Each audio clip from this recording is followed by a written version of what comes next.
Hello everyone, I hope you're having a great day. So our first lesson is everything about the atoms. I hope you already have a little knowledge about this topic based from your primary years. So before we start, let's have a short review. Let me ask you a very simple question. According to size, which do you think is bigger? Is it a cell or is it an atom?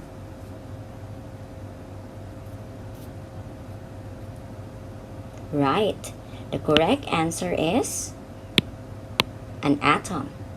An atom is much bigger than a cell. How do we know this? Let's take, for example, the organization of life. Before we come up with a human being, this is how our body parts are organized. As you can see, a cell is much bigger than an atom. Actually, the atom is at the end, so that means it is the smallest. How can we prove that a cell is much bigger than an atom? Well, for example, we all know that a cell could be seen under a microscope. For example, plant cell or an animal cell, they all can be seen under a microscope, whereas an atom, it cannot. It's impossible to see an atom under a compound microscope or a very simple microscope. However, can we see an atom? Yes, of course. But in order to do this, you have to use a very powerful microscope. For example, it's an electron microscope. So if an atom is too small, what is an atom? An atom is the smallest unit of matter. When we say matter, it is everything that surrounds us. It includes ourselves. We are matter. It could be the pencil you are holding. It could be the computer in front of you, or even the air that you are breathing. All of this are matter. And if all of what we see, or even what we don't see, is matter, then what is an atom?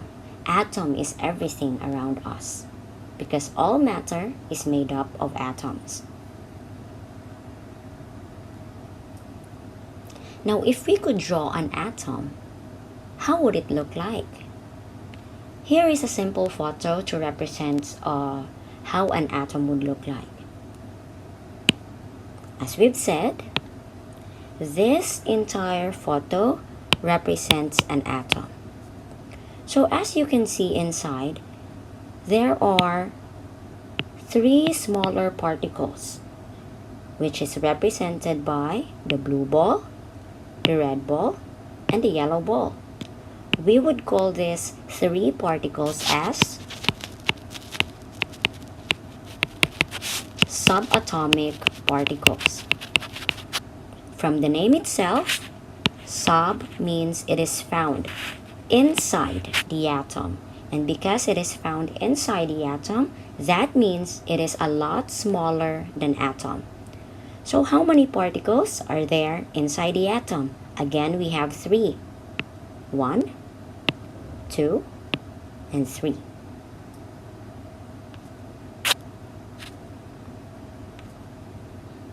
Now, atoms are composed of 2 regions or 2 parts, namely nucleus. One is nucleus, which is found in the center of the atom. When we say center, that means it is found right in the middle of the atom.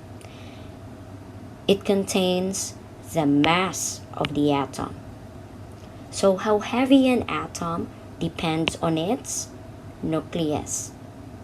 The bigger the nucleus, the more heavy or the heavier an atom would be.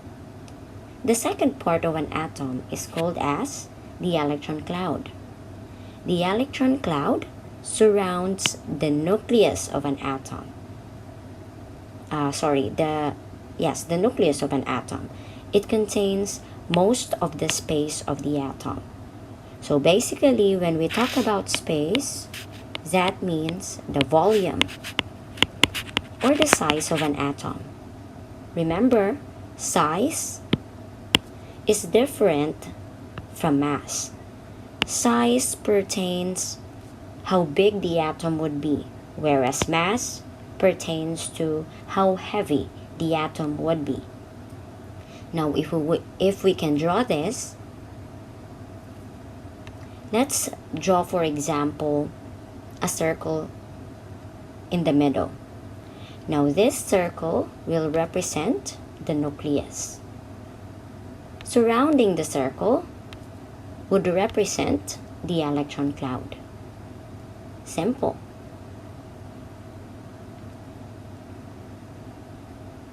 Now, from this photo again, let's have a short review. The middle is called as the nucleus, whereas the space surrounding it is called as the electron cloud. Now, what is in the nucleus? As you can see, inside the nucleus, there are two subatomic particles represented by the red ball and the yellow balls. Again, the nucleus contains two of the three subatomic particles. These two subatomic particles, are called as protons and neutrons. Protons are positively charged subatomic particles, whereas neutrons are neutral. Now, let's take, for example, the red ball as the protons. We can give a symbol to it. Now, usually protons, the symbol for proton is a small letter P with a positive sign.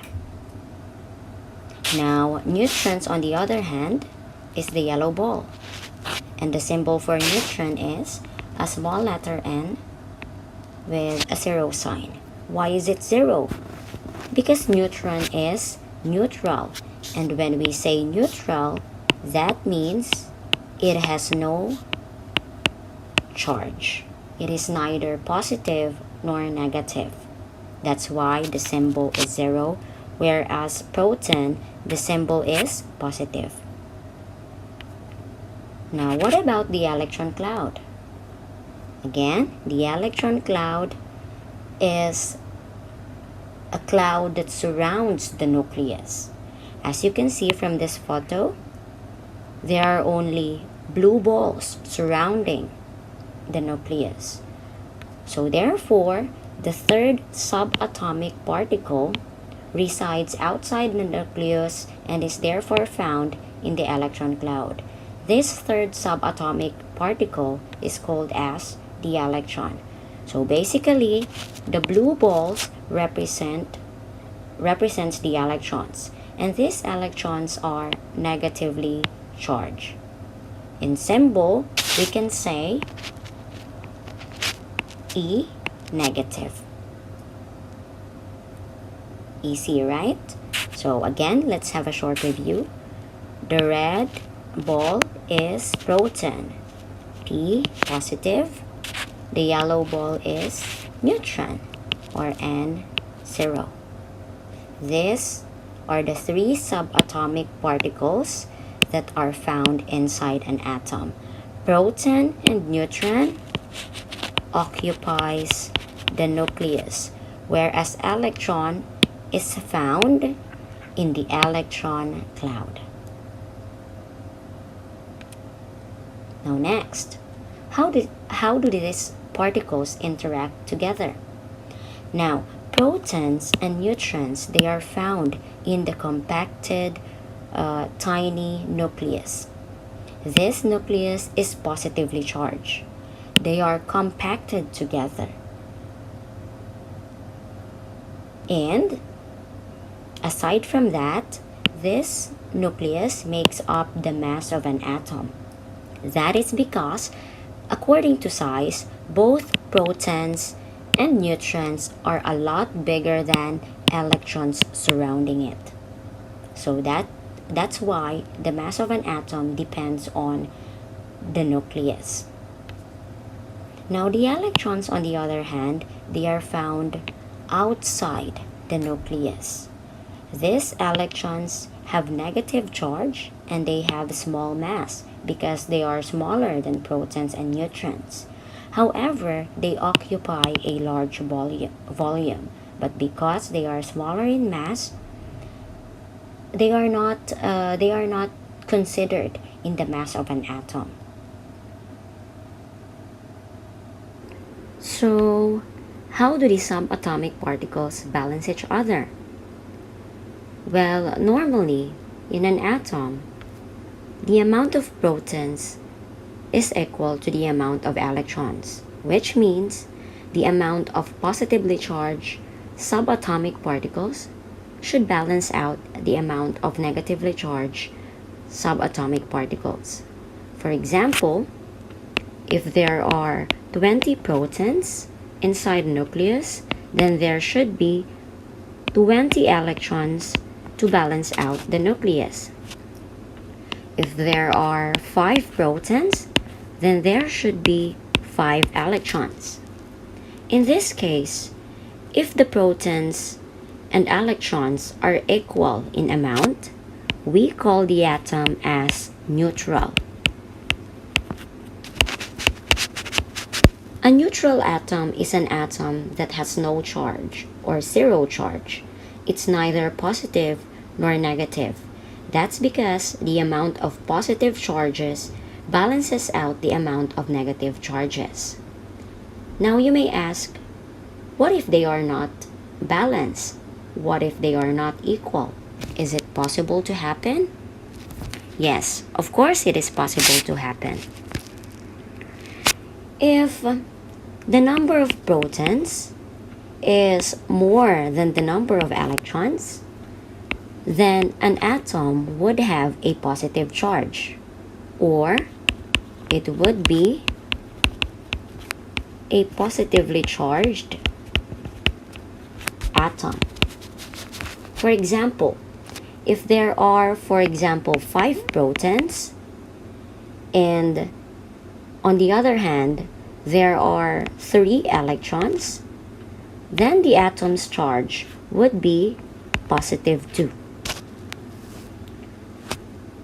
Now, if the electron, on the other hand, is more than the protons, then the opposite would happen.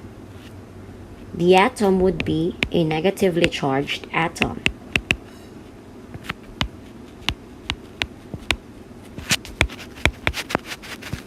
For example, if there are 3 electrons and there are 5 protons, then the opposite charge would happen.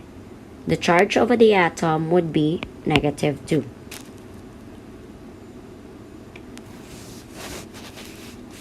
So, for another example, what if there are 20 protons and there are 15 electrons? What do you think would be the charge of the atom? Would it be positive or negative? Right. The atom would be a positive atom and with a charge of positive 5.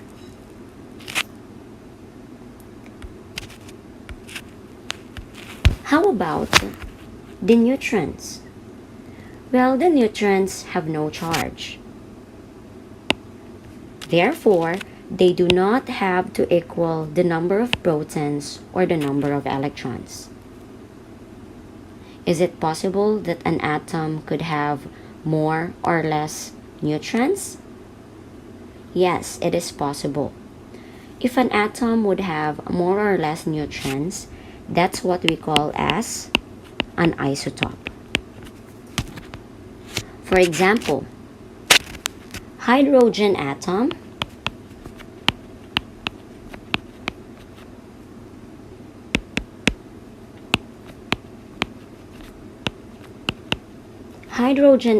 have 3 known isotopes.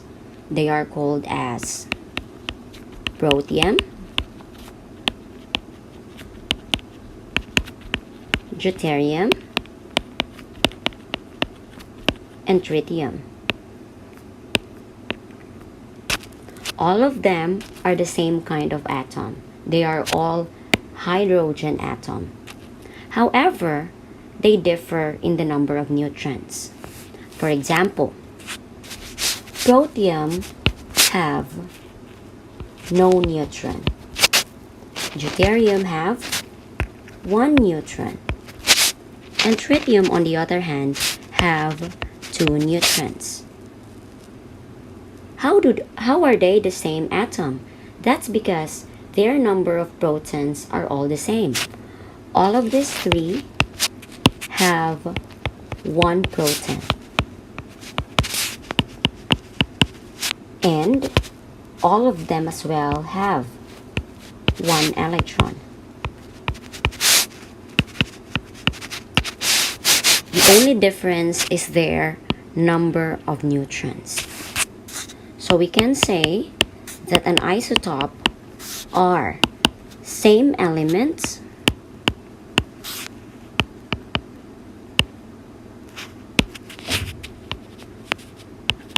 or same atom but with different number of neutrons.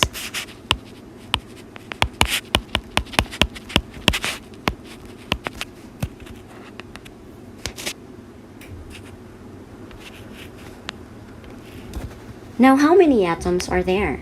As we have said earlier in this discussion, there are billions or even trillions of atoms around us. However, these atoms are of different types. So, what are these type of atoms? These atoms are found in what we call as the periodic table of elements.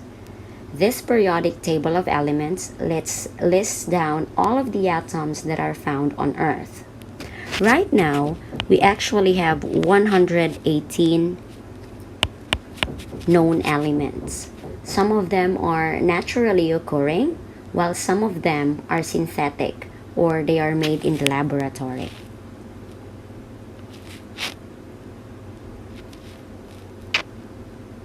So how do we know the number of subatomic particles in all of those atoms in the periodic table? Now, as you can see from there, every element or every atom is represented by a block. For example, this is a block that represents helium atom. Now, there are a lot of information in the periodic table, but these are the basic information that you can find in there. 1 is the name of the element, which on our example is helium. 2 is the symbol of element. He is the symbol of element or the symbol for helium. 3rd is the number above, which we call as the atomic number. And lastly, the number below, which we call as the atomic mass or the mass number. However, sometimes these numbers or the atomic mass and the atomic number could be in opposite places. How do you know if it's the atomic mass? Usually, the atomic mass is bigger than the atomic number. Now, the atomic number pertains to the number of protons present in that atom. So basically, atomic number is equal to the number of protons. And as we've said before, in a neutral atom, the number of protons is equal to the number of electrons. On the other hand, atomic mass is bigger in number. What about the number of neutrons? We can get the number of neutrons with the information provided from the atomic mass. To get the number of neutrons, we simply get the atomic mass number and subtract it with the atomic number. this gives us the number of neutrons. It's the same way as atomic mass number minus the number of protons. Still, it will give you the number of neutrons, or it could either be atomic mass number minus the number of electrons. All of those will give us the number of neutrons. Alternately, to get the atomic mass, we can add the number of neutrons. We can add the number of neutrons with the number of protons, or the number of neutrons with the number of the electrons, or the number of neutrons with the number of the atomic number, depending on what is given. So now, based from those information given, how do we know the number of subatomic particles in an atom or an element? Now, here are some examples of elements which are found on the periodic table. As you can see, we have hydrogen, carbon, and copper. On each block, you would see the givens are the atomic number and the atomic mass. For hydrogen, the atomic number is 1 and its atomic mass is 1.0078. For carbon, atomic number is 6 and atomic mass is 12.011. While for copper, the atomic number is 29 and the atomic mass is 63.546. Now, as you can see here, all of the three atomic masses have decimal points. Now, in calculating for chemistry, we usually round off the number into a whole number. So in this case, for hydrogen's atomic mass, 1.0078 will become 1. For carbon, 12.011 will become 12. While for copper, 63.546 will be 64.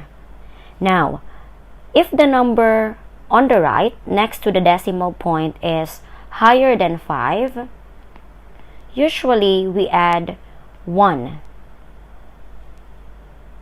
So 63.5 becomes 64. However, if it's lower than 5, for example, the number is 4, 3, 2, or 1, then we have to retain the whole number. So for example, if it's 63.4, then it's only gonna be 63. However, for copper, as we have said, because it is 5, it becomes 64. So how many subatomic particles does this element have? Now, hydrogen. Atomic number of hydrogen is 1. Atomic mass of hydrogen is 1. And as we have said before, atomic number is equal to the number of protons and the number of electrons. So therefore, protons and electrons for hydrogen are both 1.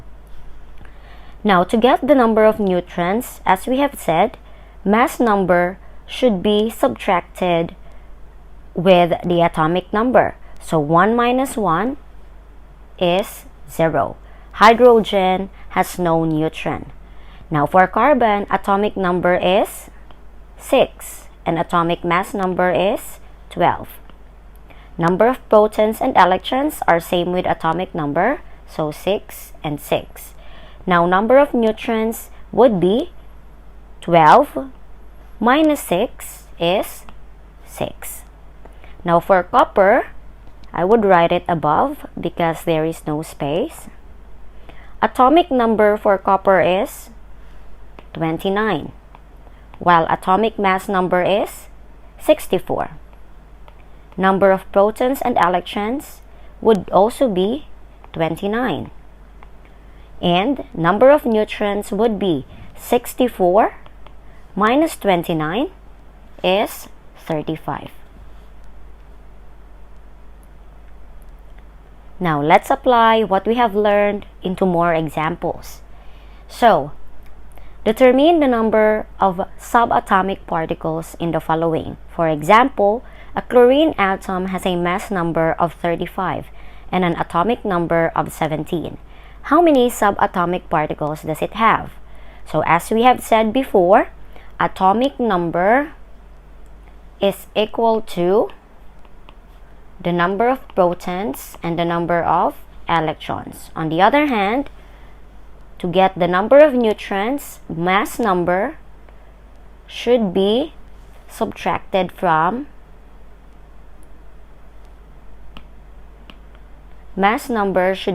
subtracted from the atomic number or from any of this, either the proton or the electrons, since they are all equal anyway.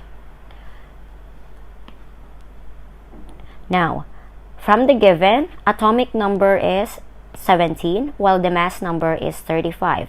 Now, how many protons and electrons would it have? It would also be 17. To find the neutron, mass number, which is 35, minus atomic number, which is 17, we get 18. Next, potassium has a mass number of 39 and an atomic number of 19. How many subatomic particles would it have? So as we have said, atomic number is equal to protons and electrons. So therefore, it would have 19 protons and 19 electrons. Now to get neutron, mass number would be subtracted with the atomic number. So 39 minus 19 is 20. So potassium have 19 protons, 19 electrons, and 20 neutrons. Now for more practice, at this point, I would like you to please pause your video and I'll give you 5 minutes to answer the questions by yourself.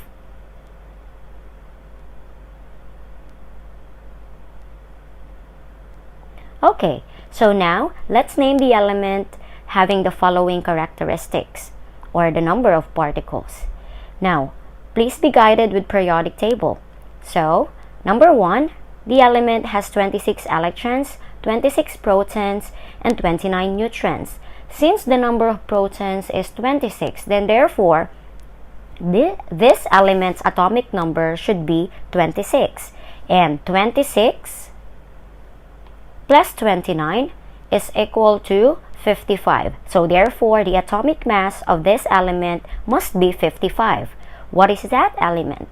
This element is, right, it's iron. Now, for number 2, the element has 53 protons and 73 neutrons. Now, protons is equal to the atomic number. So this element has atomic number 53, while its atomic mass should be 73. 73 plus 53 is equal to 126. This element is correct. It is iodine.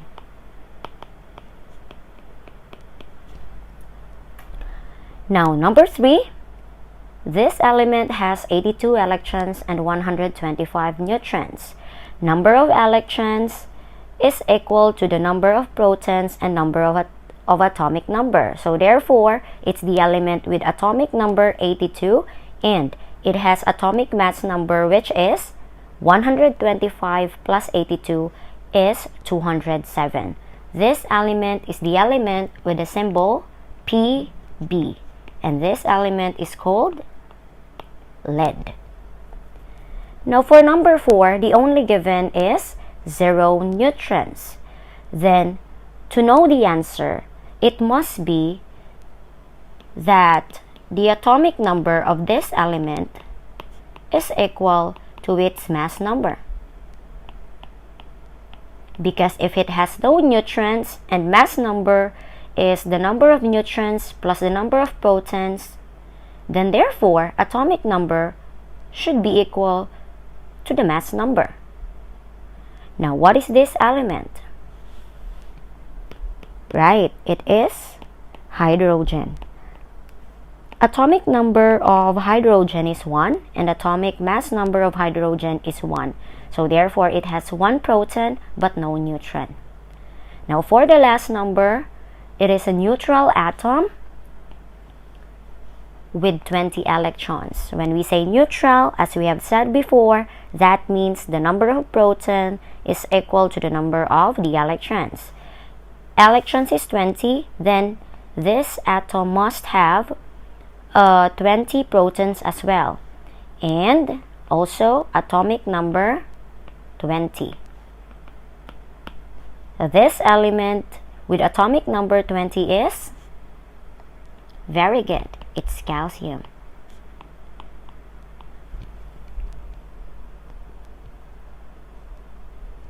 So that's the end of our lesson for today, and I will leave you with some questions to answer as your homework for more practice. Hopefully, you have a separate notebook for this where you can write your answers, and we will check your answers on our next lesson. It's divided into 2 parts. Part A, where you have to identify what are asked in the questions, and Part B is to complete the information. Thank you for listening and have a good day.